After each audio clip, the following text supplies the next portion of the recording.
Nous sommes le temple de Dieu, le tabernacle vivant du Seigneur. C'est merveilleux que d'être le temple de Dieu, le temple de l'Esprit Saint. Ce matin, nous parlons de la plénitude du Saint-Esprit. La plénitude du Saint-Esprit. Alléluia. Parlons de la plénitude du Saint-Esprit. Alors, nous ne pouvons pas parler de la plénitude du Saint-Esprit sans être remplis du Saint-Esprit. C'est pour cela que je demande ce matin que le Seigneur puisse me remplir du Saint-Esprit. Que ce soit lui qui se manifeste au travers de mes pensées, de mes émotions, de mon corps et de tout mon être. Et que vous puissiez aussi être disposés à recevoir dans la même dimension que le Seigneur veut parler. Vous savez, les choses spirituelles doivent être spirituellement comprises. Et lorsqu'elles sont spirituellement comprises, alors il y a un résultat. Il y a de l'impact. Merci Seigneur, merci Saint-Esprit de m'animer ce matin pour exprimer le besoin qui est la plénitude. Esprit de Dieu, sers-toi de moi. Je te mets en avant, je t'élève, afin que ce soit toi qui parles, et que Jésus soit glorifié, et que le Père soit satisfait. Merci Seigneur. Dispose les cœurs, et que tout autre esprit soit éloigné de ce lieu et de toute pensée, au nom de Jésus. Amen. Alléluia. Culte de plénitude du Saint-Esprit. La Bible nous dit dans Galates chapitre 5, verset 25, « Puisque l'Esprit est la source de notre vie, laissons-le aussi diriger notre conduite. » Puisque l'Esprit est la source de notre vie. Galates chapitre 5, verset 25. « Puisque l'Esprit est la source de notre vie, laissons-le aussi diriger notre conduite. » Paul s'adressait ainsi aux chrétiens de Galates, à ceux qui étaient nés de nouveau. Donc l'Esprit était la source de la vie. L'Esprit est la source de la vie du chrétien. Alors, puisque l'Esprit est la source de la vie du chrétien, il faudra aussi qu'il dirige la conduite du chrétien. Et pour qu'il dirige la conduite du chrétien, il faut qu'il soit rempli. Et être rempli n'est pas une chose facile. C'est la chose la plus difficile. Maintenir la plénitude, c'est la chose la plus difficile, c'est le plus grand défi pour le chrétien. Parce que si tu étais rempli, la vie chrétienne serait très simple. Elle serait facile, elle serait une vie de joie, de puissance. Mais ce n'est pas toujours ça, parce que le défi est grand. Nous avons donc besoin de comprendre l'étendue de la plénitude du Saint-Esprit ce matin.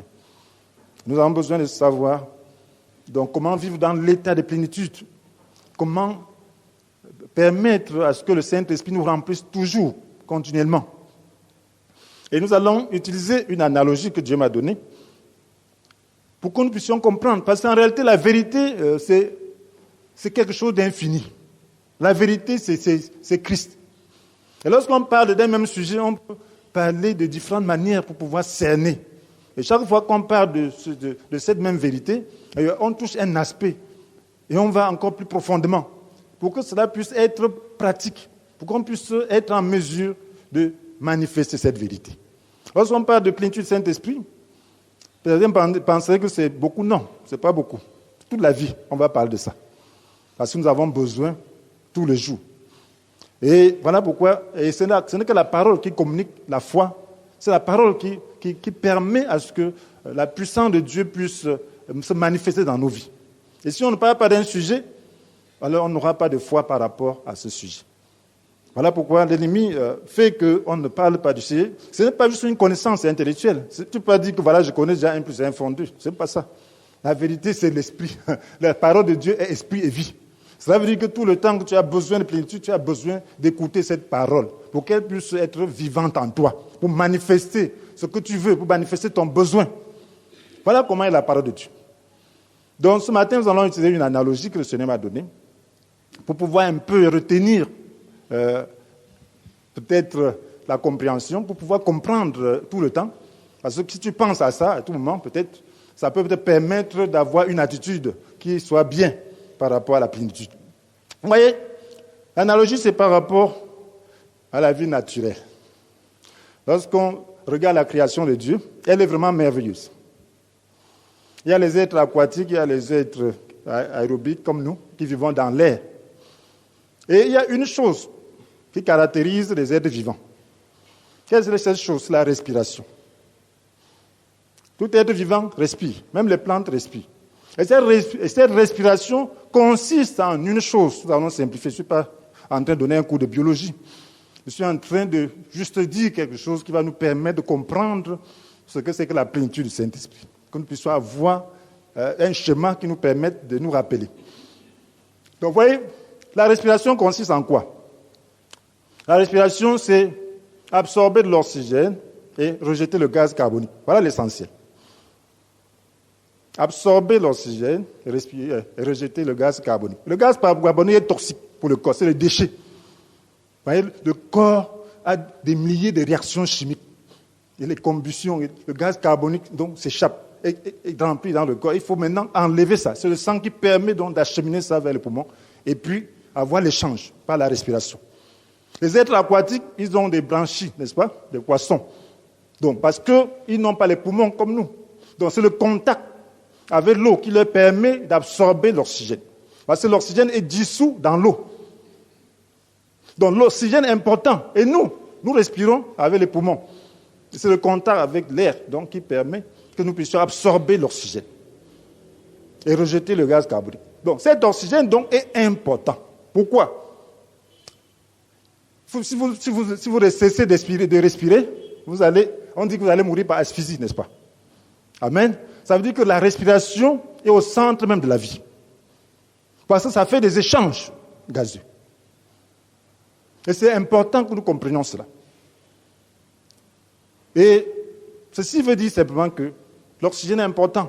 En quoi? Parce que c'est l'oxygène qui permet au corps de produire l'énergie directement utilisable. Lorsqu'on inspire l'oxygène, lorsqu'on inspire cet oxygène, alors le corps a la possibilité de produire l'oxygène utilisable, l'énergie utilisable. Les cellules peuvent donc avoir de l'énergie dont on a besoin. L'oxygène permet aussi de lutter contre des agents pathogènes, des virus, bref, les microbes, des agents pathogènes au corps. Donc c'est cet oxygène qui permet donc que des agents pathogènes soient détruits. Cet oxygène permet aussi de pouvoir contrôler la production des radicaux libres. Les radicaux libres, ce sont des molécules très réactives. Mais si c'est en excès, ça devient nuisible au corps. Donc l'oxygène donc aide à la vie. Sans respiration, donc, le corps sera asphyxié. Le corps n'aura pas l'énergie directement utilisable. Le corps ne pourra pas combattre les agents pathogènes. Le corps ne pourra pas contrôler ces radicaux libres qui seront nuisibles pour son organisme. Voyez donc, Dieu a créé un environnement où l'homme pourra être vraiment à l'aise. Il nous a laissé à l'air libre. Nous pouvons donc respirer de l'air. Nous sommes comme plongés dans l'air. Et les poissons, les animaux aquatiques sont dans l'eau. Ils peuvent avoir donc l'oxygène dont ils ont besoin. Alors un poisson ne peut pas évoluer dans l'air. Nous aussi ne pouvons pas évoluer dans l'eau. Pourquoi je parle de ça? Parce que la respiration spirituelle est aussi importante. Dieu nous a créés, lorsque nous naissons de nouveau, son royaume est fait de l'oxygène spirituel. Vous voyez, quand on parle de l'esprit, on se réfère à l'esprit en disant que c'est comme de l'eau, c'est en disant que c'est comme le vent, c'est-à-dire comme l'air. Jésus dit que ce qui est né de l'esprit, que le vent souffle là où il veut. Tu en entends le bruit, mais tu ne sais ni d'où il vient, ni où il va. Donc il compare l'esprit au vent. Il dit que si quelqu'un a soif, qu'il vienne à moi et qu'il boive. Celui qui croit en moi, que celui qui croit en moi, boive. Alléluia. Celui qui a soif, qui vient à moi, que celui qui croit en moi, boive. Donc, il parle de l'eau. Il parle de l'esprit en se référant à l'eau. Donc, en réalité, le Saint-Esprit est comme l'eau et comme l'air. Donc, nous avons besoin de l'Esprit Saint pour vivre spirituellement. Tu ne peux pas dire que j'ai déjà l'Esprit. Pour que tu sois plein, tu as besoin toujours de l'Esprit. De même que lorsque tu inspires l'oxygène, tu ne peux pas dire que ça suffit. Il faut toujours respirer, n'est-ce pas?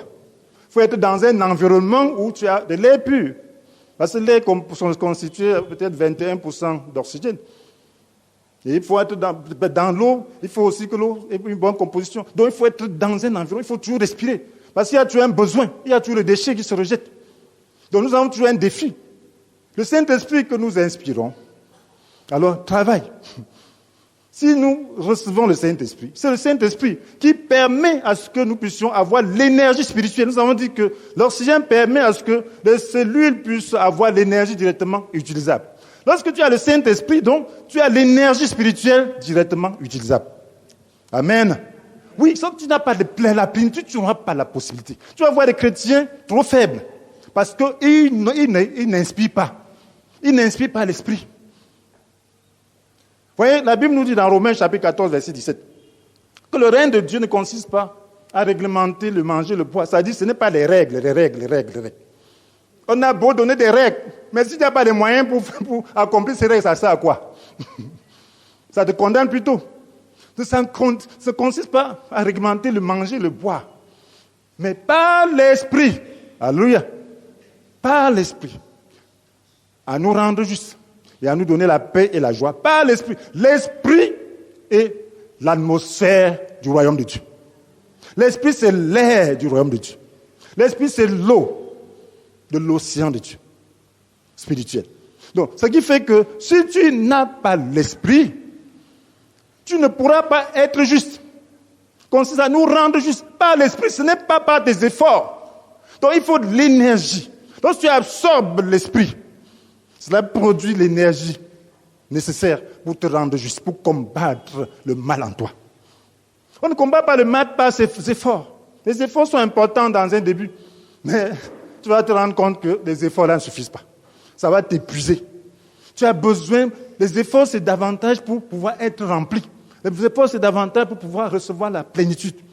Ce n'est pas pour combattre le péché, tu ne peux pas combattre. C'est impossible. Donc tu dois comprendre le fonctionnement du royaume de Dieu. Tu vas comprendre la respiration spirituelle. Tu vas comprendre que c'est important que tu sois pleinement rempli de l'Esprit, à tout moment. Par l'Esprit à nous rendre juste, à nous donner la paix. La paix. Ah, lorsque tu as l'Esprit, il y a la paix. Alléluia. Alléluia. L'oxygène, donc, détruit les agents pathogènes. C'est même le Saint-Esprit détruit ce qui va contre la volonté de Dieu dans ta vie. Le Saint-Esprit détruit les agents pathogènes. L'oxygène permet aussi que le corps puisse maîtriser sa production de radicaux libres. Ces molécules très réactives qui peuvent attaquer les cellules s'ils sont nombreux. Donc il faut produire en quantité, en une quantité suffisante. C'est la même chose. Alors lorsque tu as le Saint-Esprit, tu as la maîtrise. Alléluia. La maîtrise de ton âme. Tu dois maîtriser ton être. Il faut la maîtrise de l'être. Cela n'est possible que par le Saint-Esprit. C'est pour cela que ce matin, frères et sœurs, nous allons parler donc, de comment donc, vivre cela. Donc, nous allons comprendre que nous devons dépendre toujours de l'Esprit Saint pour pouvoir être toujours rempli. Il faut que cette dépendance soit naturelle. Vous voyez, quand on respire, est-ce qu'on fait un effort pour respirer? Amen. Qui réfléchit avant de respirer? Parce que je ne sais pas s'il y a des gens qui réfléchissent avant de respirer. Moi, je ne réfléchis pas avant de respirer. Amen. À moins que tu veuilles changer ta manière de respirer, parce que lorsqu'on fait la vocalise, on change la manière de respirer. Alléluia. Amen. Oui, pour ceux qui ont fait la technique de vocalise, on change la manière de respirer. Donc on respire par le ventre. Donc on gonfle le ventre lorsqu'on inspire. Et on fait rentrer le ventre lorsque... Moi, je ne respire plus comme vous, parce que j'ai fait la vocalise. Alléluia. Amen. Ça fait longtemps que j'ai fait la vocalise. Donc je ne respire plus comme quelqu'un qui est naturel. Donc, et pour cela, ça demande un effort. Mais lorsque tu as déjà acquis l'habitude, Alors ce n'est plus si tu respires maintenant, ça devient automatique. Donc, la respiration spirituelle doit être aussi automatique. Tant que ce n'est pas automatique, tu ne peux pas connaître la plénitude à tout moment. Ce n'est pas possible. Ce n'est pas possible. Et c'est ce que le Seigneur veut nous révéler ce matin. Il faudrait que nous comprenions comment parvenir à rendre la respiration spirituelle automatique. Parce que si c'est automatique, ce sera le ciel sur la terre. Ce sera la manifestation du royaume de Dieu. Le chrétien que tu es, tu seras un vrai. Et tu ne pourras plus te faire des problèmes. Tu ne pourras plus vivre dans l'abattement. Ce sera une vie de confiance et de réussite dans la limite de la volonté de Dieu. Alléluia. Donc, frères et sœurs, si nous sommes nés de nouveau, alors nous appartenons au royaume de Dieu, au royaume des cieux. Celui qui est né de nouveau appartient au royaume de Dieu. Et parce que tu appartiens au royaume de Dieu, alors tu dois respirer. Tu dois respirer, tu dois avoir l'esprit, tu dois recevoir l'esprit. Le royaume de Dieu est manifesté donc par l'Esprit Saint. Donc l'Esprit Saint doit être la source de ta vie. Sans l'Esprit Saint, ce n'est pas possible d'avoir une vie spirituelle. Comme nous l'avons dit tout à l'heure, dans Galates chapitre 5, verset 25, puisque l'Esprit est la source de notre vie, laissons-le aussi diriger notre conduite. Voilà maintenant le défi, c'est quoi? L'Esprit Saint est la source de notre vie. Donc il est à l'intérieur de nous, dans notre esprit. Maintenant, il faut que nous puissions le laisser diriger notre conduite. La conduite, c'est ça le problème. Alléluia. La conduite, ça veut dire qu'il faut que nous puissions le laisser diriger nos intentions, nos pensées. Nous puissions le laisser diriger nos actes. C'est ça le défi. Parce que si nous laissons diriger nos actes, alors nous serons pleins de lui. C'est ça le défi. La respiration, c'est quoi? C'est parvenir à laisser le Saint-Esprit diriger nos actes. C'est parvenir à permettre au Saint-Esprit de combattre le mal en nous. C'est parvenir à laisser le Saint-Esprit agir, nous donner la force, la puissance. Parce que l'oxygène permet que les cellules aient l'énergie utilisable. C'est permettre que le Saint-Esprit agisse. Parce que si nous sommes remplis du Saint-Esprit, nous le laissons faire, il le fera. Il est capable. Amen. Ça veut dire qu'il veut. Laissons-le. Quand on dit laissons-le, on dit laisse quelqu'un. Est-ce qu'on peut dire laisser quelqu'un qui ne veut pas? On dit laissons-le aussi diriger. Ça veut dire qu'il veut diriger, mais on ne le laisse pas. Il n'a pas l'espace. C'est ça qui est terrible avec le Seigneur. Lorsque vous marchez avec le Seigneur, vous vous rendez compte qu'il ne force pas, il ne contraint pas. Et l'Esprit Saint ne te contraint pas. Il te suggère. La chair te contraint, le diable te contraint. Les hommes te contraignent. Mais l'Esprit ne fait pas ça. Il te suggère. Il essaye de t'aider. Il te motive. Donc c'est toi qui dois laisser. Dieu respecte la volonté souveraine de l'homme. Et nous lisons encore dans un autre passage, mes frères et sœurs, dans Galates chapitre 5, verset 16. Je vous dis donc ceci. Laissez le Saint-Esprit diriger votre vie. Et vous n'obéirez pas au désir qui anime l'homme livré à lui-même. Laissez le Saint-Esprit diriger votre vie. Laissez. Est-ce que nous comprenons? Laissez le Saint-Esprit diriger votre vie et vous n'obéirez pas au désir qui anime l'homme livré à lui-même. Cela veut dire que s'il dirige notre vie, nous aurons la puissance pour ne pas obéir au désir qui anime l'homme livré à lui-même. Si nous le laissons devant, la puissance va se manifester dans notre vie. Parce qu'il est puissant. C'est lui qui produit l'énergie, qui combat la désobéissance. La Bible nous dit d'ailleurs dans Philippiens chapitre 2, verset 13, que c'est Dieu lui-même qui agit en nous pour produire à la fois le vouloir et le faire, n'est-ce pas? Alléluia. Philippiens 2, verset 13, c'est lui-même qui agit. Donc c'est quand nous le laissons qu'il agit. Il agit comment? Par le Saint-Esprit. Voilà le secret, mes frères et sœurs. La vie chrétienne n'est pas une vie d'hypocrisie. La vie chrétienne doit être une vie qui se passe devant Dieu. La vie chrétienne doit être une vie telle que tu peux dire devant Dieu que tu sondes mon cœur, tu ne vois rien. Parce que tu laisses tes intentions à Dieu. Alors, les mauvaises intentions, tu les soumets à l'Esprit de Dieu. Parce que tu ne peux pas changer tes intentions de toi-même. C'est Dieu qui peut combattre par le Saint-Esprit. Donc, tu inspires l'Esprit. Tu dis, Saint-Esprit, voilà, j'ai des problèmes ici. Aide-moi, je ne peux pas. Tu reconnais, lorsque tu reconnais ainsi, le Saint-Esprit prend des devants. Et il est puissant. C'est l'Esprit qui a ressuscité Jésus d'entre les morts. Il n'y a rien qui lui résiste. Donc, c'est nous qui pouvons lui résister. C'est nous qui devons lui donner le devant. Et pour donner le devant, il faut souffrir la croix. Alléluia. Ben, ça fait mal, hein? Ah, amen. Ça fait mal. Quelquefois, c'est très dur. Mais lorsque tu acceptes de te crucifier, que le Seigneur prend le devant, alors il coupe quelque chose en toi. Alléluia. Oui, il prend le devant. Il combat pour toi. Et là, tu es libre. La vie chrétienne, ce n'est pas s'efforcer ou prétendre. Non. Tu dois être libre. Et être vraiment libre devant Dieu. Parce que si tu n'es pas libre devant Dieu, le diable voit. Hein? Ah, il dit que tu es menteur. Et lorsque tu es menteur, il ne te craint pas. Mais lorsqu'il sait que tu es libre, tu viens devant Dieu, et tu mets le Saint-Esprit devant, il ne peut même pas se tenir sur ton chemin. Alléluia. Parce qu'il sait que c'est Dieu. Parce qu'il sait que ce Saint-Esprit va le combattre. Ce n'est pas toi.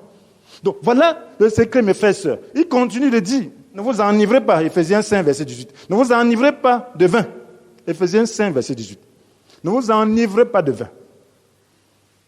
Ah, mais laissez-vous constamment remplis par l'Esprit. Mais laissez-vous. Ne vous enivrez pas. Je vous ai dit que le royaume de Dieu, c'est un domaine rempli d'esprit. C'est comme l'air. L'esprit est l'air du royaume de Dieu. Ou l'eau du royaume de Dieu. Alléluia. Cela veut dire qu'il y en a à profusion. Il veut seulement agir. On cherche souvent l'esprit comme s'il ne voulait pas. C'est ton attitude. C'est ta disposition. Si quelqu'un a soif, qui boive. Que quelqu'un a soif qui vient à moi, que celui qui croit en moi boive. Donc si tu as soif, si tu désires, il est présent. Ça veut dire qu'il est présent. Le royaume de Dieu est un domaine dominé par le Saint-Esprit. Donc il dit, laissez-vous, ne vous enivrez pas de vin, ça vous conduire à une vie de désordre. Mais laissez-vous constamment remplir. Constamment. Ça veut dire que c'est possible que tu puisses avoir toujours le secours du Saint-Esprit. C'est possible que tu puisses toujours inspirer l'oxygène spirituel. C'est possible que tu puisses toujours avoir le secours dont tu as besoin. C'est possible. Le problème, c'est qu'on oublie rapidement. La chair prend directement le devant. Le réflexe, ce n'est pas facile. Pour personne, hein. Amen. Pour personne. Même pas pour moi. Alléluia. Même pas pour moi qui vous enseigne chaque jour. Là. Alléluia. Ça veut dire qu'il peut y avoir des surprises. Avant que tu n'aies pensé, tu as déjà pensé ou dit une parole. Avant de dire, mais qu'est-ce que c'est ça? Alléluia. Mais si tu n'as pas eu le réflexe, avant de te ressaisir pour dire, ah, Seigneur, pardonne-moi. Tu es à côté là, je ne t'appelle même pas au secours. Pourquoi? Pourquoi ce réflexe? Pourquoi cette perte de réflexe? Voilà pourquoi ce secours-là doit être une respiration. Alléluia. Constante. Tu dois parvenir au niveau où tu invoques le Saint-Esprit de manière tout à fait naturelle devant toutes les situations de crise. Et tu dois arriver au niveau où tu mets le Saint-Esprit devant pour tout ce que tu fais. Tu dois arriver au niveau où tu mets le Saint-Esprit, où tu dépends plutôt de l'Esprit. Où tu sais que ta source de vie, c'est l'Esprit. Et tu le manifestes, tu le lui fais savoir. Et là, tu vas voir comment lui-même prend contrôle des choses. Alléluia. Frères et sœurs, le Saint-Esprit est magnifique. J'étais dans un village le week-end passé. J'ai passé la nuit là-bas, il y avait un programme, dans une de nos assemblées. Je dis, le village, je vais dormir, tout est tranquille. J'ai fini le programme, conduit jusqu'à là-bas. Je viens le soir, lorsque je vais déjà dormir, la musique, avec gros décibels, tout à côté là. Je dis, d'où vient cette musique? On dit, c'est la première fois qu'on met une telle musique. Ah, gloire à Dieu. Je dis, je vais faire comment? Le lendemain, il faut encore que je prêche. La musique tonne. Je dis, Seigneur, aide-moi. Quand il dit, Seigneur, mets-moi dans ton bocal. Je vous assure que j'ai dormi, parce que je n'aime pas le bruit quand je dors. Alléluia. Mais j'ai pu dormir tranquillement, comme si de rien n'était. Amen. Et quand je me réveille, eux-mêmes arrêtent aussi leur musique. Je dis, gloire à Dieu. Alléluia. Ben, ça veut dire que le Saint-Esprit est en mesure d'agir de manière surnaturelle. Et c'était comme s'il n'avait rien fait. Alléluia. Non, c'était comme si je n'avais rien fait. Je n'avais pas souffert. J'ai dormi normalement. Je me suis réveillé bien frais parce que je me suis disposé au Saint-Esprit. Amen. C'est le réflexe. Mais si je m'étais à dire, oh, ces gens-là, comment au final, comment ceci, cela, comment ce bruit? Ah, je vous assure que j'allais avoir l'insomnie. Et mon cœur allait être mauvais le matin. Alléluia. Et je devais le préparer comment? Avant d'aller prêcher. Gloire à Dieu. Donc c'est dit que le Saint-Esprit doit être pratique. Ça doit être le réflexe. Comme je devais prêcher aussi le Saint-Esprit, le réflexe était là, je dis Saint-Esprit, aide-moi. Il agit sur notre corps. Mais pourtant, pourvu qu'on porte sa croix, il ne fallait pas trop réfléchir, mais pourquoi ceci? Non. Dis seulement la grâce. Alléluia. Pardonne-leur. Ils ne savent pas ce qu'ils font. Alléluia. Mais Seigneur, donne-moi la grâce de faire ce qui est juste. Donne-moi la grâce. Ferme mes oreilles. Ferme ma tête. Ferme toute la journée. J'ai travaillé depuis le matin. Ferme mes oreilles pour que je me repose. Il a fermé. Alléluia. Et je me suis reposé. Donc c'est la vie. Je vous prends cet exemple pour que vous compreniez que devant chaque défi, si nous prenons la bonne décision, le Seigneur va nous assister. Le Saint-Esprit est toujours là, présent. Je me souviens, j'étais devant un défi. Le Saint-Esprit m'a dit, ne fais pas ça. Ne pense pas ainsi. Et j'ai obéi. Je vous dis dans la suite. Frères et sœurs, l'Esprit Saint doit se libérer dans tout notre être. Là, c'est le deuxième point. L'Esprit Saint doit se libérer. Donc, lorsque nous croyons en Dieu, nous devons savoir que l'Esprit est comme le poumon, l'Esprit de l'homme. Parce que nous sommes tripartites. Nous sommes constitués d'un esprit, d'une âme et d'un corps. L'Esprit, donc, c'est cette partie qui est spirituelle. Donc, parce que Dieu a créé l'homme, esprit, à sa ressemblance. Il lui a formé un corps, il lui a donné une âme. Maintenant, lorsque tu es né de nouveau, c'est ton esprit qui est né de nouveau. Ça veut dire que ton esprit s'associe à l'Esprit de Dieu. Lorsqu'on reçoit Jésus, il vient vraiment dans ton cœur, mais en esprit. Parce que Dieu n'est pas séparé. Dieu est tellement, il remplit tout l'univers. Jésus est assis sur le trône, le Père est assis sur le trône, et l'Esprit en toi. Mais l'Esprit aussi en lui. Alléluia. Ça établit la communion. Alléluia. Voilà pourquoi Jésus est en toi aussi. Alléluia. Voilà pourquoi le Père est en toi. Mais matériellement, c'est le Saint-Esprit qui est en toi. Amen. Donc, ce qui fait que le Saint-Esprit est en toi. Maintenant, il doit prendre possession de ton âme et de ton corps. Nous avons dit que le Saint-Esprit est comme l'oxygène qui donne l'énergie utilisable au corps et qui lutte contre les agents pathogènes et qui maîtrise dans la production des radicaux libres. C'est ce qu'il doit faire. Nous, il y a beaucoup de vertus dans la parole de Dieu. Mais tout cela n'est possible que par le Saint-Esprit. La sœur a partagé au début comment Paul, rempli du Saint-Esprit, a prononcé une parole, n'est-ce pas? Qui a été obéie, n'est-ce pas? Alléluia. Une parole que la nature a obéi. C'est Élima, le magicien. Alors, s'opposer à l'évangile, Paul a rempli du Saint-Esprit, a prononcé la parole. Et ça s'est accompli sur lui. Ça a permis que, alors celui-là, ses gros fonctionnaires puissent croire. Donc le Saint-Esprit donc, doit nous remplir. Donc si nous laissons le Saint-Esprit diriger notre conduite, si nous permettons que le Saint-Esprit soit au devant de nos émotions, si nous permettons que le Saint-Esprit soit au devant de nos pensées, nous lui soumettons nos pensées, nous permettons que le Saint-Esprit soit au devant de notre volonté, quand nous ne pouvons pas, nous disons Saint-Esprit, je ne peux pas. Ne refuse pas, dis c'est difficile, je ne peux pas. Mais fais-le pour moi. Il va agir. Alléluia. Ne dis jamais non à Dieu. Quand Dieu te dit de faire quelque chose, c'est parce que tu peux. Tu peux pourquoi? Parce que ce n'est pas par ta force que tu vas le faire. Il veut te donner les capacités de le faire. Lorsque Dieu donne sa loi là, c'est possible d'observer. Mais si tu dis je ne peux pas, tu es en train de compter sur l'énergie naturelle. Ça ne peut pas. Ça ne peut pas. Mais avec Dieu, c'est possible. Nous parlons de ce que nous avons connu. Nous parlons de ce que... Il y a certains qui disent que peut-être quelqu'un va rester comme ça, sans connaître les femmes, machin. Non. Je rejette ça, enlève ça dans ta tête. Alléluia. C'est possible. Amen. Moi, j'ai été jeune, j'ai été étudiant, j'ai cru jeune. Alléluia. J'ai été délivré de péchés sexuels. même de masturbation, de tout ça. Il faut être délivré de tout ça. Alléluia. C'est possible de rester sain, sans s'agiter. Et quand tu as enlevé ça de ta tête, une sœur, c'est comme une sœur dans la famille, n'est-ce pas? Alléluia. Les femmes c'est comme des sœurs dans la famille. Alléluia. Et quand tu vois ta sœur, tu as une mauvaise pensée. Tu dois regarder chaque femme comme ça, là, comme une sœur. Alléluia. C'est comme ça. Mais pourvu que tu laisses le Saint-Esprit prendre le devant. Et c'est ça qui est le plus difficile. Pour laisser le Saint-Esprit prendre le devant, les gens vont t'intoxiquer, vont dire ceci. Et aujourd'hui, il y a tellement de choses pour pouvoir perturber les gens. Et bien, si tu mets dans ta tête que c'est possible parce que Dieu le demande, ça va arriver. Tu vas y arriver. Pourvu que tu portes ta croix, tu dis, Seigneur, je ne veux pas, je vais vivre comme tu veux. Seigneur, prends mon corps, prends mon âme. Tu vas voir le miracle dans ta vie. Et tant que tu ne cèdes pas comme ça, tu seras perturbé. Ta foi, tu ne pourras pas être rempli du Saint-Esprit.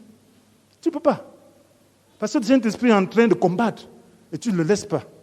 Alors, il faut donc céder. C'est une décision. C'est une question de porter sa croix. Si tu portes ta croix, tu seras saint et tu seras libre. C'est possible. Ça fait beaucoup d'années. Et dans ma tête, je n'avais même pas le mariage. Alléluia. Mon mariage, ce n'était même pas dans ma tête, ce n'était pas mon affaire là. Les gens se perturbent. Mais quand le Seigneur veut que tu te maries, tu vas te marier. Alléluia. Ne t'accroche pas aux choses. Si tu es un bien-aimé du Seigneur, c'est lui qui prépare les choses pour toi. Dieu veut que tu sois son bien-aimé. On lutte trop, vous luttez trop. Pourquoi lutter? C'est le Saint-Esprit qui doit mener tes luttes. Ce n'est pas toi qui dois mener tes luttes. Le Seigneur dit simplement de le laisser faire. Soumets-toi à lui.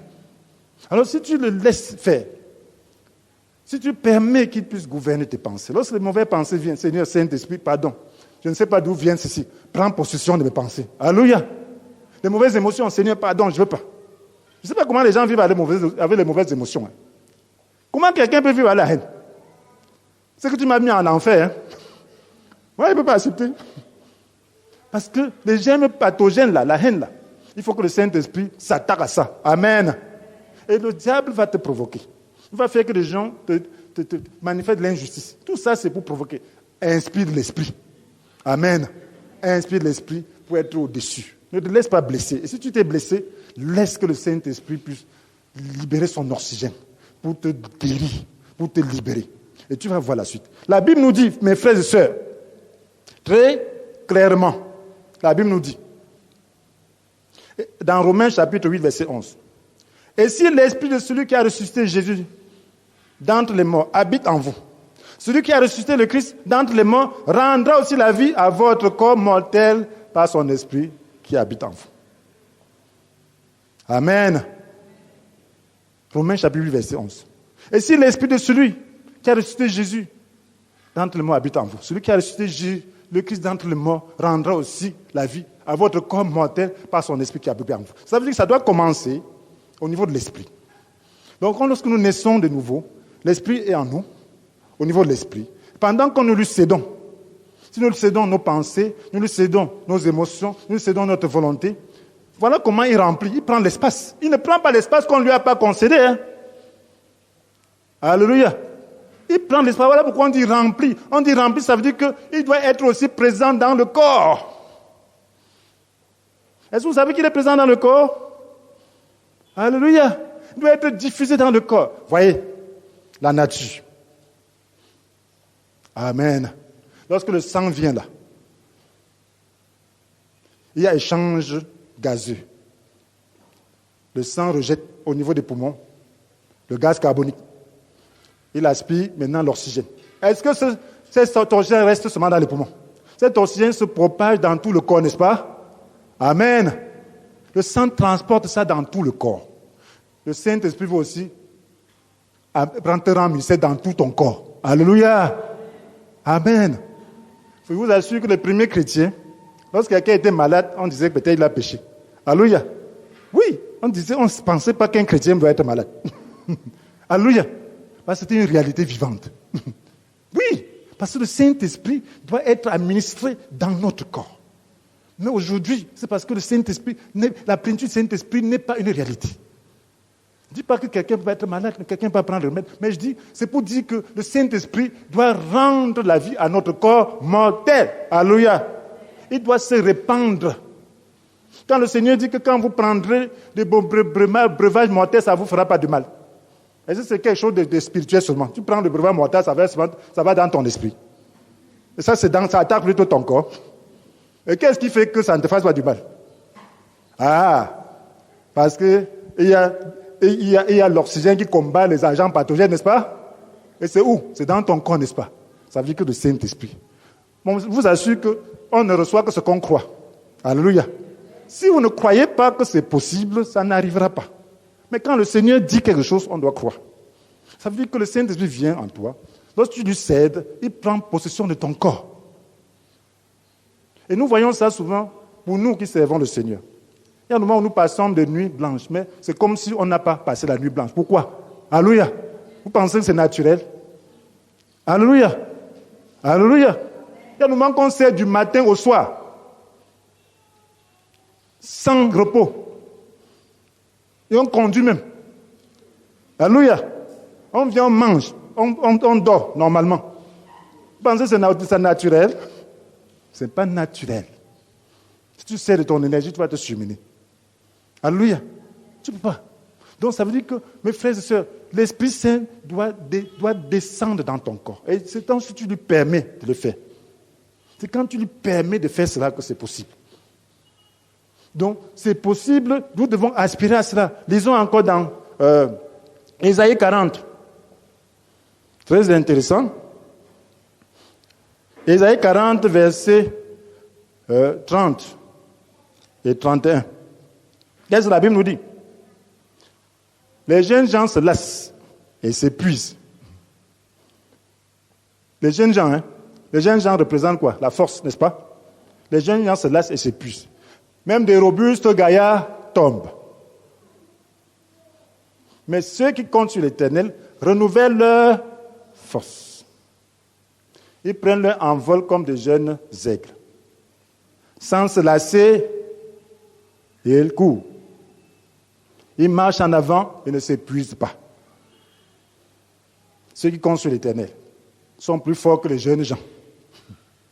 Même les jeunes gens se lassent et s'épuisent. Un robuste gaillard tombe. Mais ceux qui comptent sur l'Éternel renouvellent leurs forces. Ça veut dire que tu dois croire cela. Il ne faut pas compter seulement sur ton énergie physique.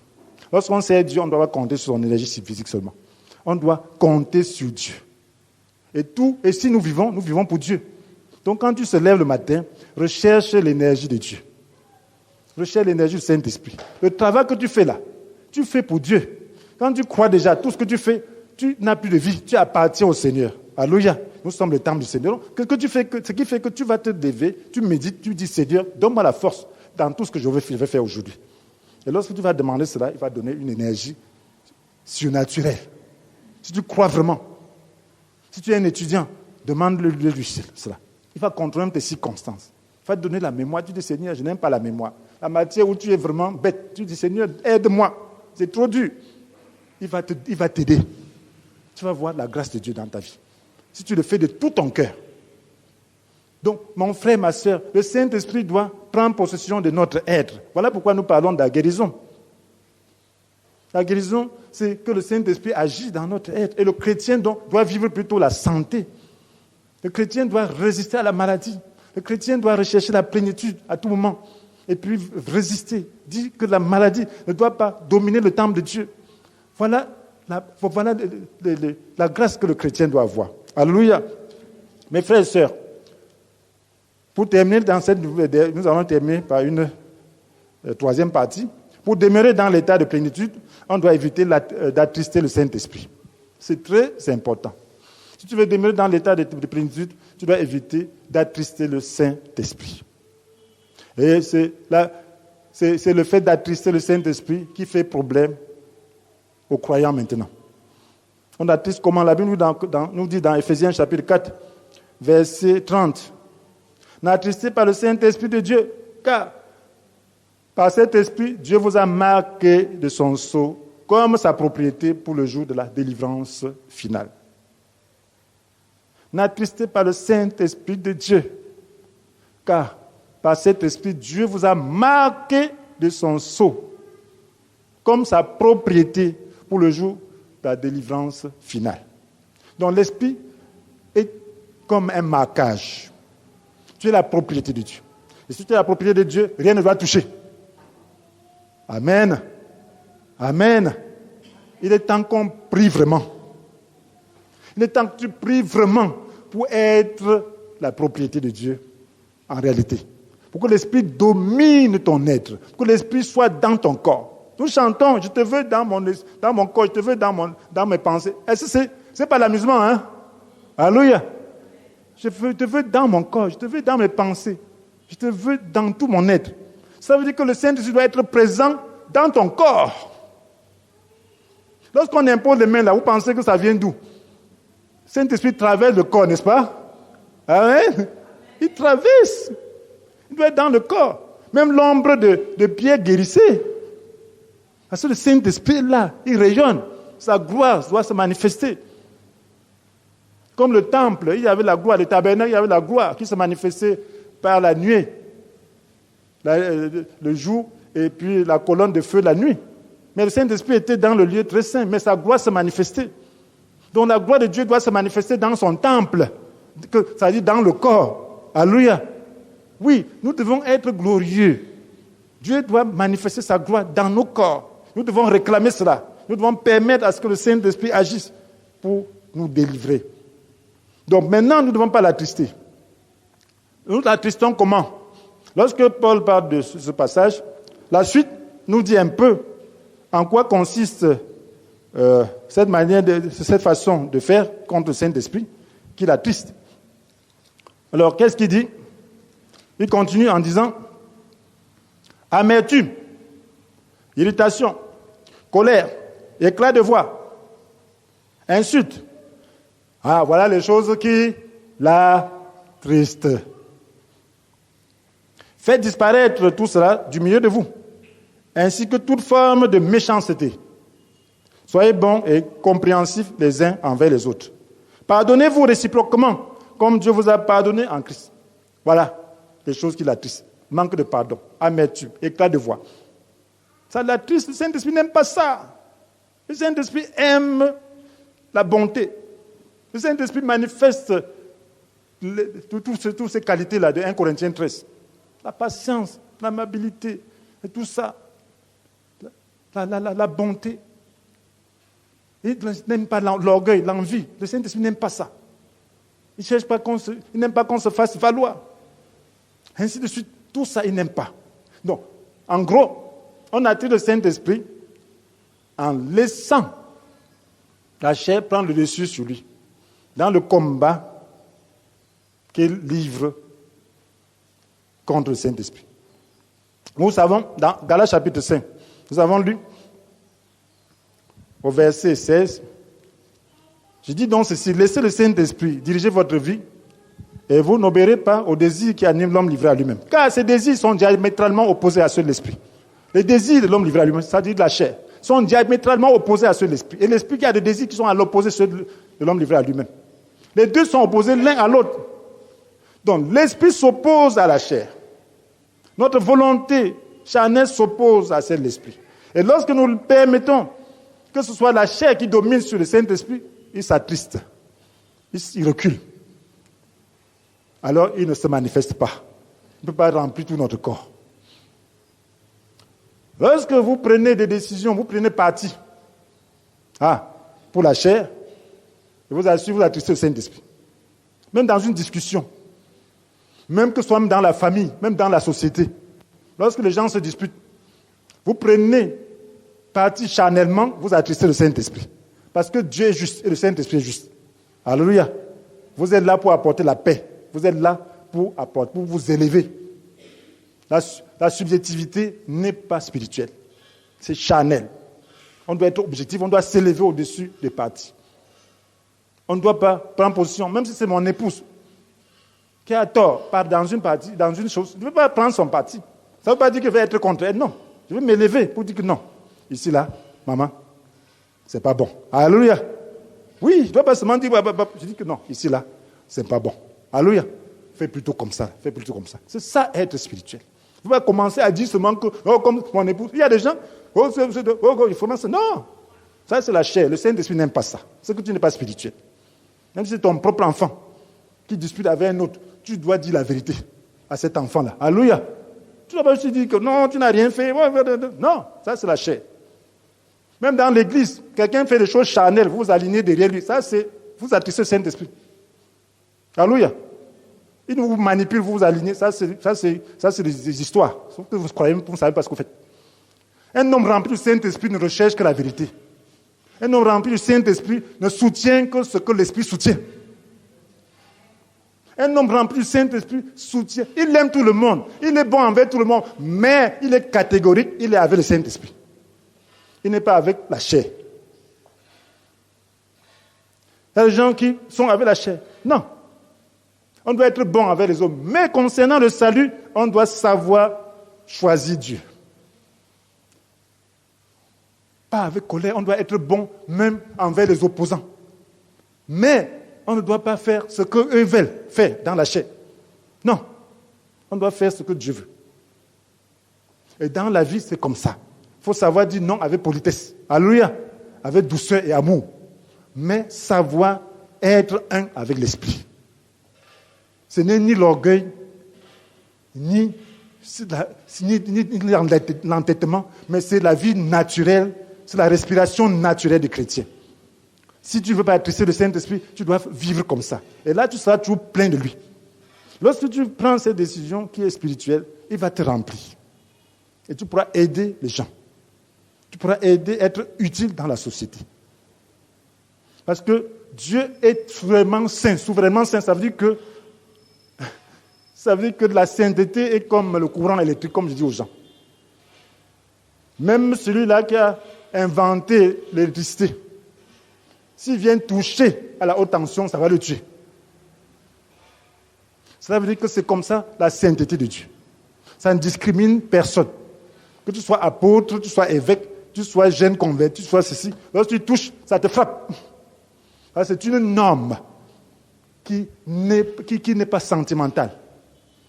Donc voilà pourquoi on ne doit pas l'attrister, on doit tout faire et demander pardon. Et lui aussi, il aime seulement qu'on puisse être disposé. Parce que c'est lui qui nous donne la grâce. Voilà pourquoi le sang de Jésus est là. Alléluia. Il veut seulement la volonté.